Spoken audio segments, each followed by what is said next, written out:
Ok, bueno, muy buenas a todos y a todas, samberos, familia de Samba, bienvenidos a esta nueva sesión. Como siempre, pues desde la anterior sesión, su servidor, Juanis Cabrera, y en esta ocasión estamos con un invitado muy especial. Esta vez la entrevista va a ser en inglés y va a ser nada menos que con el productor Brandon Tourle. So, bro, how are you? It's nice to meet you. And tell us about yourself. How have you been? How are you working off? Hey And man, how are you? I'm Tell good, us, bro. tell us. Good. Yeah, thanks for having me on. Excited to chat to you You're today. welcome. And yeah, perfect after the release on Samba recently as well. So very exciting. But no, I'm good. Weather here in London's been pretty bad. So been in the studio making music. Yeah, you know how it is.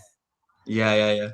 It's not quite. It's quite excited at the same time, but the weather can influence in the production. You think so? But it's like, I think so. I think so. I think it works both ways. I think in winter it's nice. There's less distractions, yeah, less things going on outside. So I tend to be in the studio more, making music more often. But in summer, and I think when the sun's shining and you go to day parties, there's just so much inspiration. It helps me, especially making that more sort of upbeat day party style music. I love summer. So yeah. I think everyone's love summer. It's the oh, best time of the year.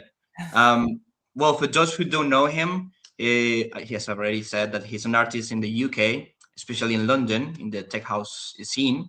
And bro, could you please introduce yourself as an artist, or when was your first like touched into electronic music? When did you like realize that you were able to play, or you wanted to dedicate your life into the electronic music and DJing, producing? yeah, for sure. It's funny actually. I started a long time ago. Was my first sort of time having a go at making music when I was maybe sort of 15, 16 years old. I've always been passionate about all different genres of music. And I used to play around a little bit, make sort of hip hop beats and rap beats and things like that a long time ago. Just kind of playing, not proper, not serious. And then as I got to maybe 18, 19 years old, I got introduced properly to electronic music. I went to a festival with some friends over here called Creamfields Festival. If anyone knows it, it's a huge electronic music festival in the north of England. And that's kind of where my passion and my love for house music really started. Particularly, I would say that weekend I saw the Martinez brothers. Their set at Creamfields was just like, yeah, I remember being in the crowd and just thinking this is the the best thing I've ever heard in my life. So it was that moment I knew I wanted to learn how to really make that kind of music, and I knew I wanted to be on that stage DJing. So that was what kind of sparked the fire. And then the production really sort of kicked in around COVID-19 times, the pandemic. I was given some time off work, which a lot of people were. So I had a lot of time at home, and I thought this is really my chance to dive into it and really put some hours in and learn the trade. So that's when I took it serious, and then it's kind of just snowballed from there, man. Just putting the hours in. Last few years, been getting some exciting label releases, and also running my own label and party called Bloom Sound. So yeah, just been super busy from there. But I just love that rolling percussive tech house music, which I mean that's where the love from the Martinez brothers came. So I've just taken that inspiration and run with it for many years now. That's nice, bro. Did you learn from someone else when you wanted to become a producer? You started with hip hop, right? With rap and these styles. Did you get any courses, or it was like like this typical type? Like I just searched videos on YouTube and I started from the beginning and I just built myself. How was this experience for you? Do you know what? I was very much self-taught. I think looking back, I actually regret it a little bit. I think because when I first started, I just opened the door myself. I use FL Studio. I did then and I still do now. And I was the kind of person I just wanted to learn it myself. I never did any lessons or courses. And I think it was good in some ways because I really had to work things out myself and did a lot of experimentation and trial and error to work out what sounds good. But I think it stopped me progressing so much quicker than if I'd have just done some lessons early on. I think I see a lot of producers sort of coming onto the scene now and making like great music really quickly because they, spend the money and take the time to actually learn from the professionals, which I wish I've got to where I am now anyway, but yeah, I think it's a massive help, people that do that. And more recently I've done a few sort of collaborations and sessions with people in the studio, and I think, yeah, you can learn so much from others. So yeah, my trial and error in the studio just myself was probably the long way of doing things, but the occasional YouTube video here and there, but yeah, lots of experimentation. Yeah, that's perfect, man. How would you describe that change, or probably the your current phase as an artist right now? Do you think like there is a kind of difference between probably 5 or 3 years ago and Yeah, when you start the label? How is to manage the label and work in all this kind of thing as a DJ and a label manager as well? for sure it's changed a lot. I think when I first started, like a lot of people do, I made lots of edits, which is kind of like an easy way in. You've got a lot of sort of material there to work with, so I think it's easier to put a track together quickly. So I think early on I fell into the trap of making too many edits and not enough original music. Whereas in the last couple of years, particularly since launching the label, the original music is the most important thing. Like an edit here or there is good, and it's helpful sometimes for, you know, getting DJ supports maybe a little bit easier, but the most important thing for an artist is making good original music. And I think, yeah, like you said, with having the label now, and running that side of things, like between my friend Diego G that I run the label with, we kind of do all of the A&R ourselves as well. So we listen to so much music on a daily basis, which I love. It's great for inspiration, hearing like some of the amazing music that people are making around the world. And I'd say, yeah, my sound kind of changes. The essence is always the same there. There's always that kind of the percussion driven rolling kind of sound, that, you know, that Nozo, Tommy and Kesh kind of sound, I'd say a big influence for me. But more recently I've been enjoying some of the kind of a little bit more, I'd say, like melodic vocally stuff, you know, like Vito UK, Marianne, those kind of guys have been influencing me quite a bit recently in maybe some of the music I'm making at the minute that's not out yet. So you might not hear the inspiration in the releases just yet, but I think your sound is just always evolving and developing, you know, as you hear new things and inspired by different things. So yeah, excited to get some of the projects finished that I'm working on at the moment, and for everyone to hear. Yeah, I think the evolution is part of the process. I used to be more like a more close to this Mm, Latin tech style, but really close to tribal house, like okay, with yeah, this kind of uh, like rider style with the vroom, vroom. But now I'm changing it to I'm still using the percussion, but now it's more like more closely to the UK sound, because I'm mm, here, so yeah, it's yeah. like kind of mixing, and I think that's part of the process, and it's very enjoyable as well as an artist. I think that's um I think that's the best thing, man. Like having yeah, inspiration from one subgenre and being able to take elements from that into a different style. That's how you end up, you know, making these exciting new tracks and new sounds that differentiate you as an artist from like your own taste and the kind of sounds and things you like from each subgenre. I think that's what, yeah, is so important, and I think that's what can really help make, you know, really unique and interesting music. and what about the DJ thing? When did you start to be a DJ, and how was that process? And because probably this is one of the situations that most of us uh like experiment, and it's like we have some tracks and the track does not match it, and Mm. they create like a horrible mixing. And how was the process for you, and how was this first experience as a DJ when you had this the audience? How was the party? Did you have any friends there, or a crowd of people, or how you Yeah, think these kind of things change with the time, and compared to when you started to now? it's funny. I feel like a lot of people do it the opposite to me. I feel like a lot of people I know started with DJing, and then after they'd been DJing for a while, then sort of started the production. But for me, I've always been production first, and I think even to this day, like I love DJing. It's great fun, and you know, you can't beat that feeling of playing to a crowd and seeing people dance. But production for me is still number one. That's the part of music that I love so much. So the DJing for me started after a couple of years of producing my music. When it started to get to the level where it was ready to play out, or I thought it was ready to play out, it's difficult at the start to get obviously support from big DJs. So I thought the best way to get people hearing it and get people dancing was to start learning to DJ myself and get my own shows so that I can play my music, of course. And I think, yeah, early on, some of the earlier productions probably sound terrible now compared to the music I'm making these days. But it's a fun experience. And I remember actually my first show I played, I ended up getting booked back to back with, I didn't know him at the time, a DJ called Pedro Villa here in London, who's a great producer and DJ. So check him out if you don't know him.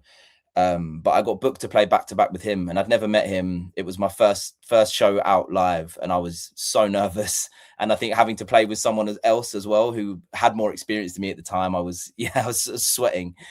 But it was at 93 Feet East in their courtyard in the garden area. So the sun was shining. It was quite a good crowd there.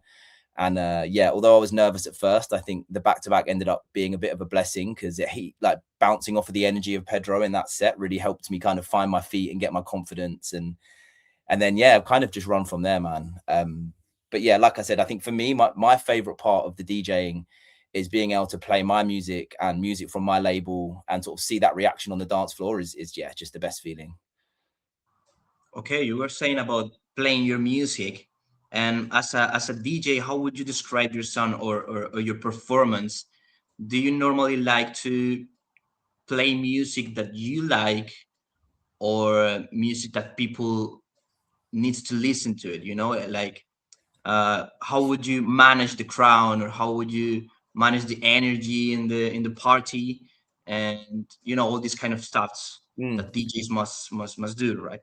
Yeah, it's a great question, and it's difficult. It's really difficult. I think for me, it's important to always stay true to your sound. I think, you know, especially if you're a producer and a DJ as well, I think you should always be trying to play around the same kind of vibe or subgenre-ish of the kind of music you play. But you know, a whole DJ's job at the end of the day is to make people dance. That's what you're there for. So you can't just come in every set, no matter the vibe or no matter the venue, and just play like slamming percussion driven tech house all the time. So I think it's important to be able to have enough variety that still works with your sound. It's not a million miles away. You know, you're not playing sort of super mainstream or different genres altogether, but you have these kind of alterations to the sound to help them fit different vibes. Like I think when I build a set, it's always focused first on where the party is. Is it a day party or evening? To make sure that the vibe, although it's true to the sound I play and what I like, is in the right direction that I think should work for that party and that vibe. And then when I prep my playlists, I always have sort of a few different playlist preps that will help me then be able to read the crowd and play the right sound. So I'll have sort of the main playlist I've got for the party, which is probably like 3 times the amount of music I'd ever actually be able to play, but it gives me kind of a soundtrack of the kind of songs I want to play in that set. And then I'll have a few sort of playlists off of that in a slightly different direction if, you know, what I'm playing isn't working or people aren't moving enough. There's always a folder on my USB which is like dance floor fillers that I know, either, you know, edits with big vocals that people know, or just big energy tracks that if it ever feels a little bit flat or I need to, you know, kind of get people engaged again, I know I can jump into that folder and it will have the right kind of sounds to, you know, get the party moving. But yeah, I think ultimately the answer to the question is I will always play my sound, but I will tailor it to fit the crowd and fit the party. And it's super important to do that. You can't just DJ head down looking at the equipment. You need to be looking up and feeling that energy off the crowd. And if they're not having a good time, then it's your job to make them dance and make them have a better time. So yeah, I think that's super important. That's perfect, man. I think it's one of the best things to learn, because it's not easy at the same time. I don't have like too much experience as a DJ, but yeah, I remember my first time with just like 10 or 20 people, and it was difficult just to make them connect with you, you know. And about connections, how would you describe your audience, you know, the people that follow you, and how did you basically create this crowd, and people who follow your music, your days, your releases, and yeah, how long was the process for it? It's a long process. It's a long I've probably like properly been making music now for, I say, around five-ish years. And the audience comes from a few ways. I think I've built a good audience of friends and people in the London scene, just from being sort of a regular, going out to parties. I like to support other small events. Obviously, running a grassroots sort of event myself, I think it's really important to go out there and support other people in the scene that are doing similar music and similar things to you, because there's enough space for everyone to win. And I think the best way to get success yourself is to show that support to others. And ultimately, it's helped me over the years living here in London and running parties in London to build a really great network of not just people in the industry, like other, DJs and producers, but also just the crowd. There's a really solid core sort of crowd that love this sound of music that we make and that will show up to our events and will, listen to my music and support. So that's been great. I think, yeah, a huge bit of advice to anyone sort of early on in their career in music, in this kind of, in this world that we're in, is you need to get out to parties. It does, and it shouldn't be all the time just going out and session and going crazy all the time. You need to go out there and have conversations with people and network with people. It's like the most important thing. And then like the crowd, sort of the support for my music, I think a lot of the support that I get now came from quite early on. Like I said, I think it's effective to release edits. I think it is a good thing to do, just not too much. But some of the sort of early edit releases I did that got some good DJ support around the world, sort of did some big numbers on SoundCloud, really helped me grow an initial following for my music outside of the UK. And then those kind of early fans that have supported my music from all that time have kind of been on the journey a bit with me as my sounds developed and evolved. And it's nice to see, some of the same faces that supported my music for years. Some people that I've never even met from, different corners of the world, but to still see them, popping up to my releases and sharing things on Instagram and stuff is a really nice feeling. So. Does the label have any parties? I watch as well in Instagram that you have your own parties of kind of a arrangement or something like that. Yeah. And what is it for? What's the process to get into the label and just to get your own parties in the UK? Because it's a huge scene. It is. It's a very competitive scene. I think the label and the party for us, me and my friend Diego G, that we started it together. We both love, the tech house, the rolling tech house sounds that Samba releases and plays. That's like so close to our heart. And I think in the London scene in recent years, it's maybe not been the most popular sort of variety of house music.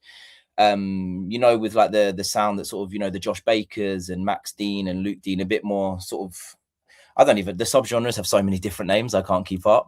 But that different kind of house vibe has been so big in London, and we were looking at it and just not seeing many or any parties that were playing the music that we liked. So we thought, if it's not happening, then why don't we just stop complaining about it and start ourselves and try and bring that vibe to London.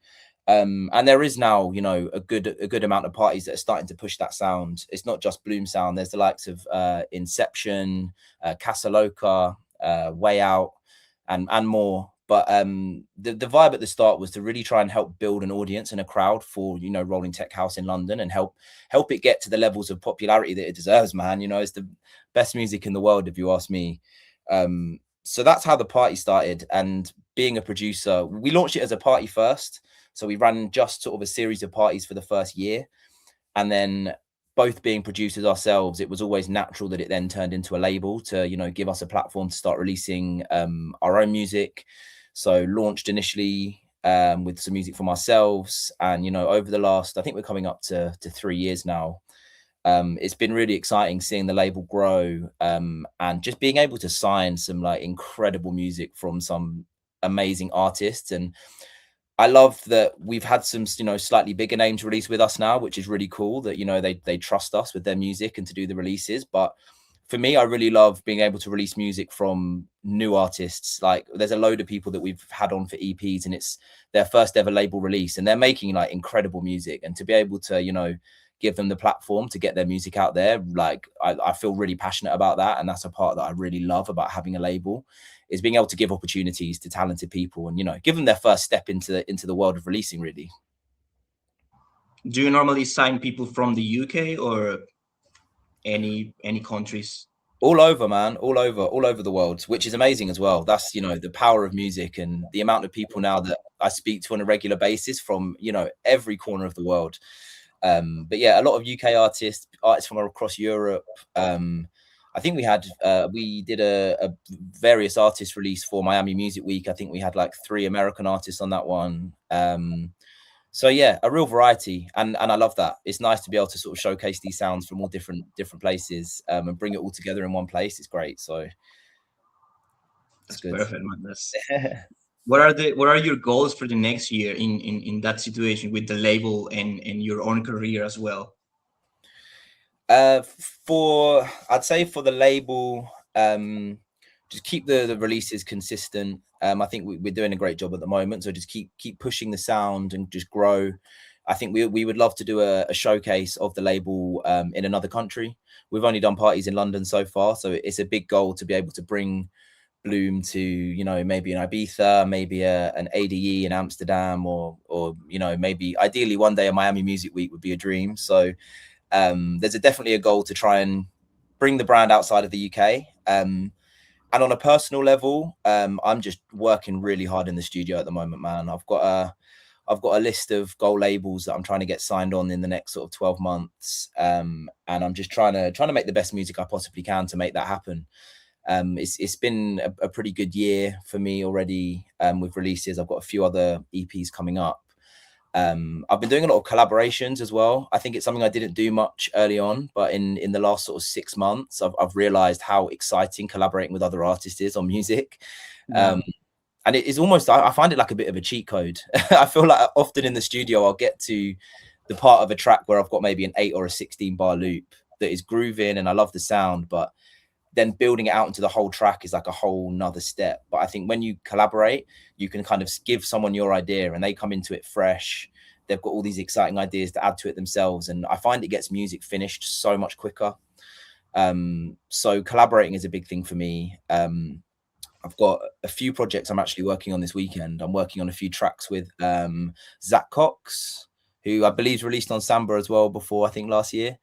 But he's making some incredible music at the moment. So we're going to get a few tracks together. And also FIFO in Italy, who's been, doing some crazy music recently, released on sort of Mood Child and stuff. So got some bits cooking with him as well. So just keep working in the studio and making good music, and hopefully it ends up on the right labels. That's my goal.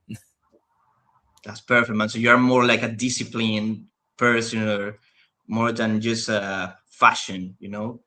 Yeah, Um, for sure. You have what to do put you the hours. normally? Sorry, what? You have to put the hours in. There's no sort of, there's no cheating around it. Yeah. You have to just really, you know, grind it out and learn it properly and just love it and put the hours into it, and I believe it will pay off in the end.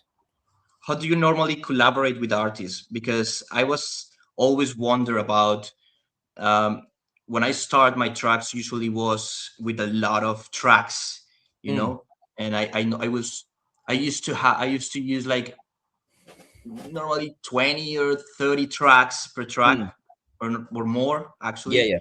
So I remember my first collaboration actually was with Chamacos, my first collaboration, and I was always wondering like what I'm gonna do with all these tracks and these new ideas. How do you deal with it, with this kind of, because I with a couple of years I realized that is basically a fusion of both, the mixing of both artists, Mm, because you have some strengths that I don't.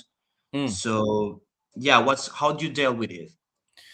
It's a great question. It's something I'm still, you know, working out the best way of doing myself. I think the way it's worked well for me recently on a couple of EPs that I've worked on with other artists is we'll each basically get a loop around sort of 8 to 16 bars. That's I try not to, when I'm collaborating, I try not to fill out the groove too much with my own percussion. I like to keep it fairly stripped back. So it's got the drums, it's got some of the percussion in there, and a bass line, sometimes a vocal, sometimes not, it depends. And then generally what I'll do to make sure that it's the right kind of vibe for whoever I'm collaborating with, I'll make like in my DAW, I'll make like a mini drop. So I'll make like a 1 minute version of this track with just a few very basic effects so they can get an idea of, you know, the kind of vibe I'm going for with the track. And I'll always send that to them before I send any stems or anything to work on. I'll always send them this sort of mini 1 minute version to make sure that they're excited about it, they're happy with it, and that they know it's going to work for them. And then generally how it's being done is that they'll do the same on their side. So they'll have a, you know, a 30-second or 1 minute loop that they like. And then we swap the stems over and then essentially finish each other's tracks. Not completely separate though. I think we're always sort of check in with them regularly and send them slightly updated versions just to ensure no one's doing anything too crazy that the other artist doesn't like, or to get feedback in case, you know, maybe it's not quite the right direction. But the way I found it best is, yeah, like a fairly stripped back basic groove to start with that you both do, and then swap them over to kind of work towards finishing is a nice way of getting that kind of flavor from both artists in there. Because I think sometimes if I send a track over that's too far finished and there's not too much for the artist to work on, I feel like I've taken away their sort of creative freedom to put their stamp on it. So I think the other thing with collaborating as well that's really important, I'm not precious about, you know, how the artist wants to work. If I've sent you a certain loop and it's got certain, you know, elements, I'm so happy for you to think, I don't think that's the right kick, or I don't like that bit of percussion, I'm going to swap it for my own. I think the whole point of collaborating is to be open to the other person's ideas. So whenever I send a project, the main thing I say is like, do what you want with this. Like, I'm not going to be annoyed if you say, I think this bass melody is not right, or I don't like the vocal, I want to change it to this. Like, I'm always open to those ideas, which I think is important.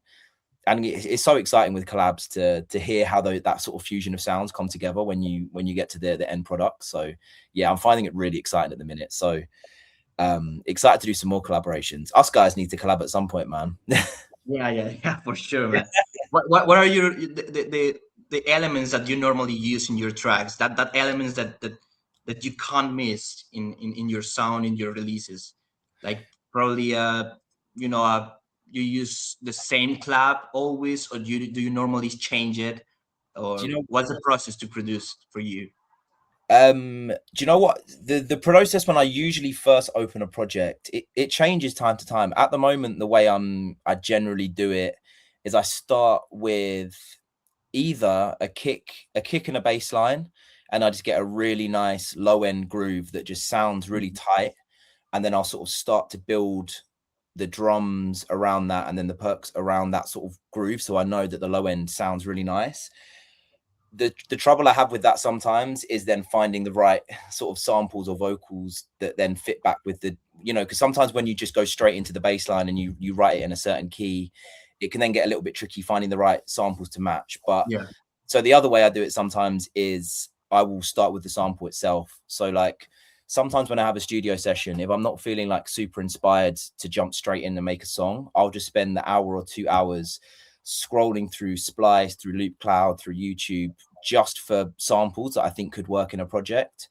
And I'll build a big folder of just like samples that I like and vocals that I like, so that then when it comes to a session where I am feeling a bit more sort of inspired and ready to make music, I can jump straight in there and I know I've got samples to play with that sound good and that I like. So sometimes it goes that way around. I'll start it with a vocal and then I'll write the bass line to ensure it's obviously in key with that vocal and kind of go from that side. So it varies a little, but I think for me, I sometimes struggle if I don't get the low end done first to make the low end sit nicely in the mix. So I think for me, I like to try and get the bass and the kick sounding good and nice early on, so that I know it's there and working well, and I can kind of build all of the percussive and sort of drum elements around it. That's impressive for me, to be honest, because I normally work with the percussion first, because it's so difficult to me to match to start with the low end and then match the percussion with the bass, because I normally try to fix them, make a I wouldn't say like an animation, because it's not the word that I'm looking for, but cohesion, I would say, Yeah. We have a kind of a vibration between them, but I think that's the really hard part for me, so I normally start with the percussion. So it's funny how different people work, right? Because like it's like and end up with a great I found some artists that, for example, they produce with with layers, and that's a technique that I'm starting to learn now. But it's quite difficult for me because it's like, okay, you have to basically build a sound from scratch with Mm. other sounds, you know. So Yeah. it's like, what? But it's good to learn different techniques from other artists, and as well, I think you basically build your techniques learning from others, you know. For uh, sure. how would you describe that process in your career? Like, have you have like these kind of masters or teachers or anyone that you look up with in this process with production or DJing? Um, it's a good question, actually. I would say with sort of learning the processes and getting confident in my productions, I think it's been really good having Diego that I run the label with, that he produces as well, because I feel like because we're so close, we run the label together, we trust each other's ear and trust each other's sound. So although we're at the same sort of stage in our career, like I wouldn't say it's like, you know, like a learning, like a master, sort of someone that you look up to, but it's someone on the journey with you at a similar level that you can kind of learn things together and work out things together, and bounce ideas off each other. You know, we always send each other unfinished tracks for thoughts and feedback, and I think that's really nice to have. Absolutely. And then yeah, I don't know, I think I've built just like I said, I think a good network of other producers in London that on the same kind of level. We get along so well now, and it's such sort of a tight knit group that we are super open with sending each other music, like unreleased stuff and projects and ideas, and getting that feedback I think is really important. Because yeah, if you just work fully on your own and you don't hear any feedback ever, you can end up in some weird directions, and your ears can play tricks on you after a while if you spend too long in the studio. And something that you think sounds good sometimes doesn't sound good. So it's always good to get other opinions. Are you a studio producer, like, or you prefer to produce at home? So I produce at home. Yeah, I've got a decent setup here. So I've got just my monitors, I've got a MIDI keyboard, a laptop and a second screen. So a fairly basic setup, but it does the job for me nicely. And then occasionally I've done sort of studio sessions. We have Pirate Studios here in London. I think they might have that up in Leicester maybe, but it's yeah, studios that you can book and sort of on an hourly rate, and it's got the full everything, like big Yeah. equipment. I've done that a few times, but I think because I've produced so much in my own space at home, I kind of know how things sound on this setup, and I know what I like, and it helps me get my mix downs right, because I'm so dialed in to work to sort of working on music here that it just works for me. And you know, interestingly, one thing I've really struggled with is ever producing on headphones. Anytime I've tried, I really struggle to I do don't it. like it either. It's painful for me, you know, Yeah, for sure. because you get stressed as well, and it's like, to me sometimes I believe is you don't listen to the sounds properly, Mm, because in my experience it was like, I used to produce with headphones, and I remember that it used to sound great in the yeah, headphones. On the headphones, it yeah, was yeah. like, oh my god, it's a banger. This track is a banger. And then I just check it in the speaker or other, I don't know, the AirPods. Yeah, yeah, yeah. Sounds really bad, Yeah, and bro, I just same. got tired of it, because it was like, no, this doesn't make sense, to spend couple of hours doing the mixing, and then you check it in the speaker and it sounds bad. So I No, just normally produce with a small speaker. yeah, I'm yeah, trying yeah. to change it to the interface, the audio interface, and studio, the speakers, because it's like Mm, it's important. I would say that it's important to feel the sub bass as well, 100%. because I it's think as something well, that you don't. Sorry, it's something that you don't listen with the small speakers. yeah, you need to feel it. You need to feel it. Yeah. No, I would say as well, like I said, I think anytime I've tried to produce away from my studio, like if I go on holiday or I'm away somewhere for the weekend, and like you said, anytime I've spent that time producing on headphones, even when I think on the headphones it sounds good, I've ended up coming back to the studio after and I'm like, nah, this is Yeah. this is bad. Yeah. Project delete. But Yeah. Yeah.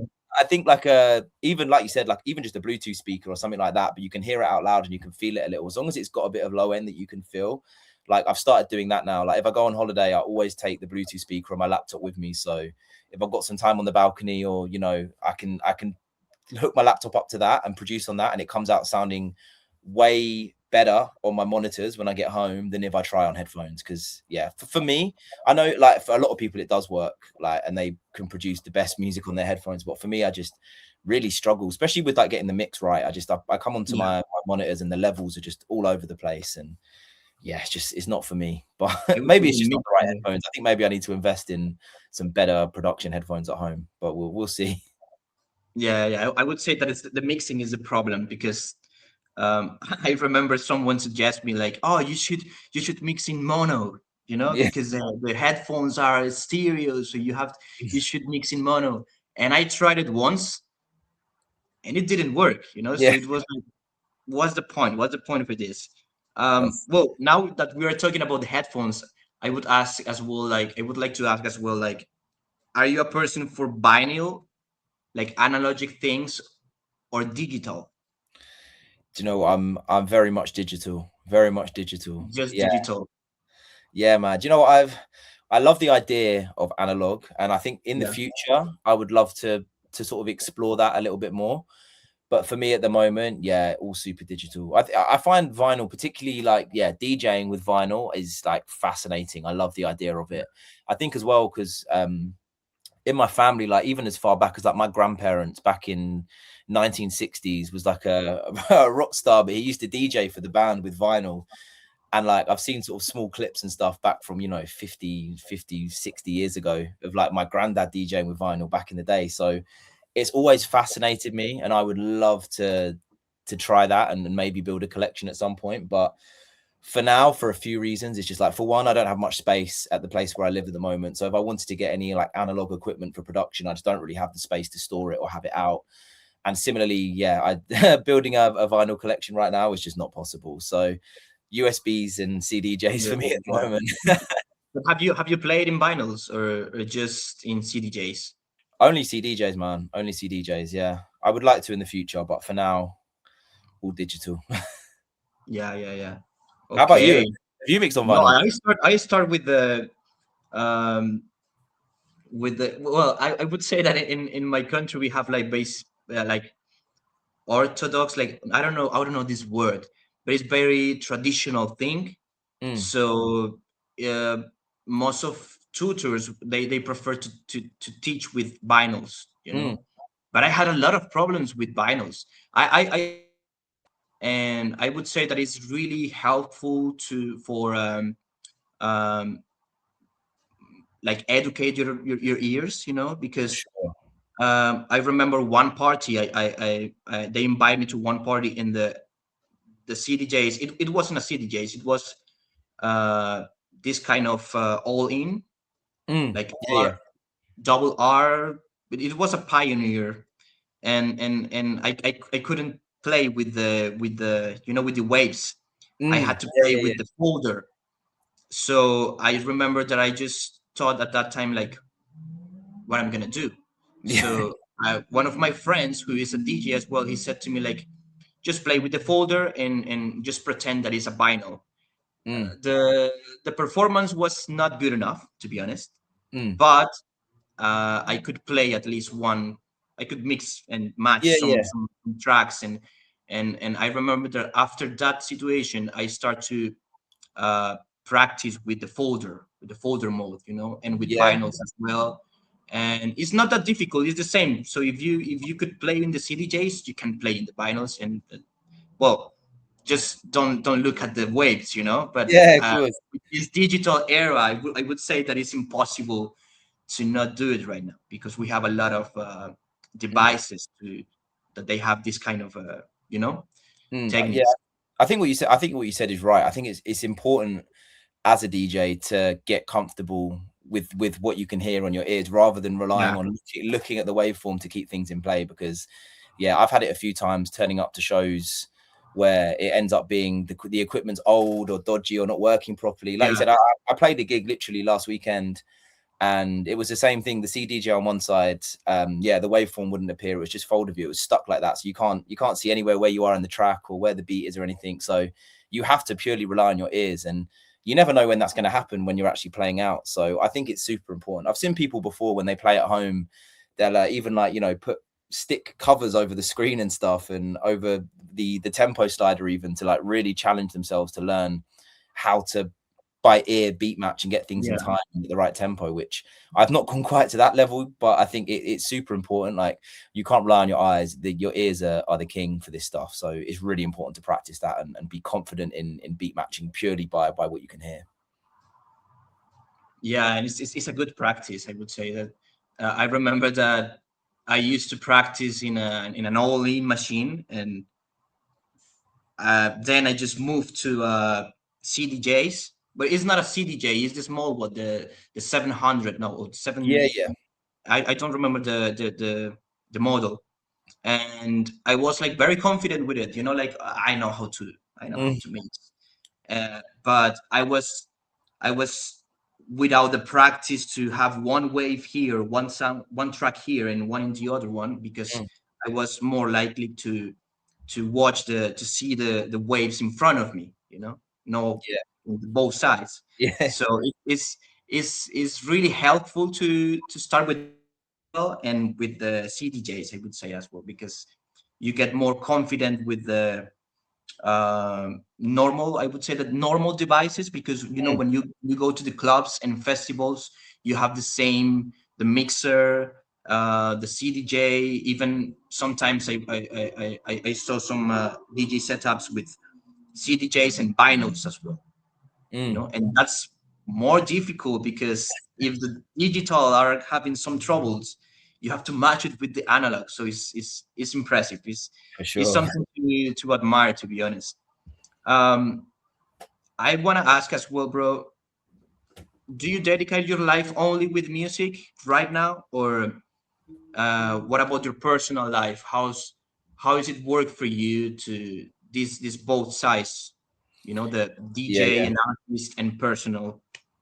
It's difficult. It's difficult. So I'm not full-time music. I work a full-time job. So I work in marketing for a marketing agency for sort of sports brands. So that's 5 days a week, 3 days in the office, 2 days from home. The days I work from home, you know, I get to finish a bit earlier so I can get into the music space a bit quicker to be making tunes. But it's hard juggling it, man. I think like for anyone starting out, that, you know, it's not easy to make money in this music game and to make enough, especially to do it full time. So having to juggle it with full-time work is tough, and you really have to love it and make the time, because like I said earlier, like consistency and putting the hours in is the only way to get there and to make it. So it is a struggle. There's some nights you finish work and I get home late, and the last thing I want to do, my brain is fried, is go and make music. But you have to make yourself do it, even if it's just a half hour, an hour, and even if it's not production, like I said, even if it's like finding samples, or you have to just make it work and make it fit around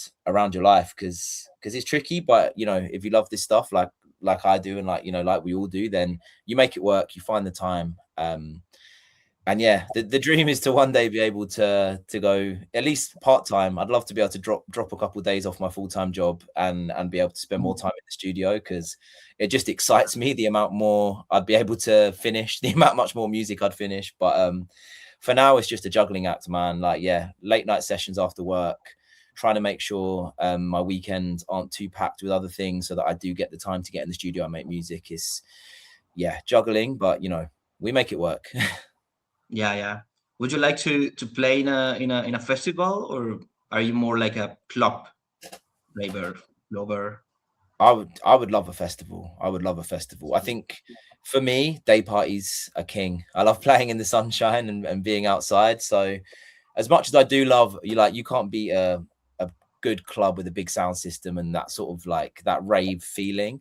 But yeah, out in like pool parties and festivals, that kind of thing, I love it, man. I was lucky enough to get the opportunity to play in Ibiza last year, for a pool party, which was just incredible. So watching the sunset, like that for me just gives me this like amazing feeling, and playing Yeah, that kind of music, that sunset sort of music, do you know what I mean, when everyone's sort of excited for the night ahead, is super special. So yeah, the dream would definitely be able to play some festivals in the future for sure. that's nice, man.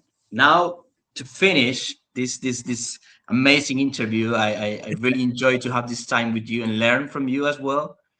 what would you say to someone who wants to start in this world as a producer or as a DJ, even both?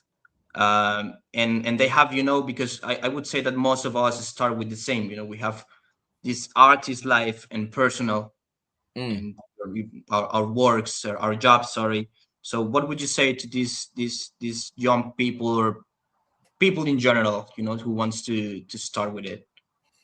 I would say number one, like make sure you're in it for the right reasons and you do really love music, because you have to love it to find the time to put the hours in that you need to get where you want to be. Like you can't sort of half-ass it or try and cheat your way through. Like you have to really put the hours in.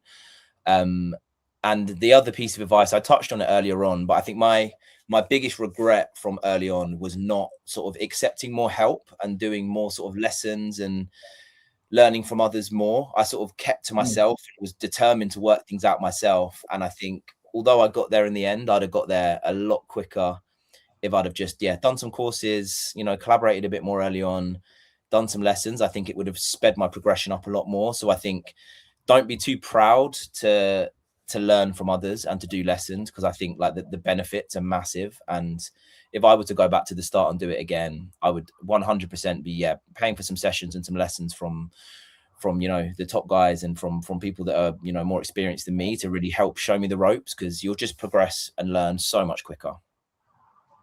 Perfect, man. Are there any new collaborations coming up? There is. Do you know what collabs? I mentioned a few, Zach Cox and FIFO. I'm also working on a few tracks with Jamie Miller, who's another great Yeah. artist here in the UK. Again, I think released on Samba before. And Middle Ground is another really great artist. Got an EP finished with him. And then my friend I've mentioned a few times, Diego G. We're releasing our first collab EP on Bloom Sound in a few weeks' time, which is a project I'm really excited about. 2 really great tracks, so that's one to look out for. And then what else have I got coming up? I've got an EP also on Distance, Basil Darwish's label, coming up in a couple of months. So a few things to look out for, and that I'm excited to get out there. But excited to just keep putting the hours in the studio and get some more collabs going. That's what I'm all about at the moment, is working with other artists. So And our collaboration as well. Our collaboration as well. that's it, man. I'm going to hit you up after this, and we can start some work on something. Okay, man. It was really nice to have you here and talk about your music. And I hope to see more releases in samba as well, For sure. because I really like your sound, the label sound as well. So yeah, it was really nice to talk to you, to meet you finally, because we were just chatting, and by text. Exactly. So yeah, I hope to see you here soon as well. We can just continue working together, 100%. and it was great, man. I hope you like it, you enjoyed it. Yeah, I had a great time. Thanks so much. No, it's really great to chat. I've had a great time, and super excited to be on with Samba. Like it was one of my goal labels, so to get the EP on there a few months back was super exciting. I really love those 2 tracks that I put out with you guys. So nice to be able to jump on here and chat. Like you said, it's better to do it face to face than we've been chatting for so long on message. So Yeah. thanks so much for the time, man. And for sure we'll be working on some stuff together in the future, no doubt. Yeah, thanks to you, man. And just keep the secret that it was my goals labels too. So Yeah. So thank you so much, bro, to be here, and thank you to everyone for watch this new session. And I hope you like to this interview with Brandon, and follow him on Instagram. Follow us in YouTube to don't miss any info and any podcast from Samba. So see you soon, Samberos. Bye bye. That's one. See ya.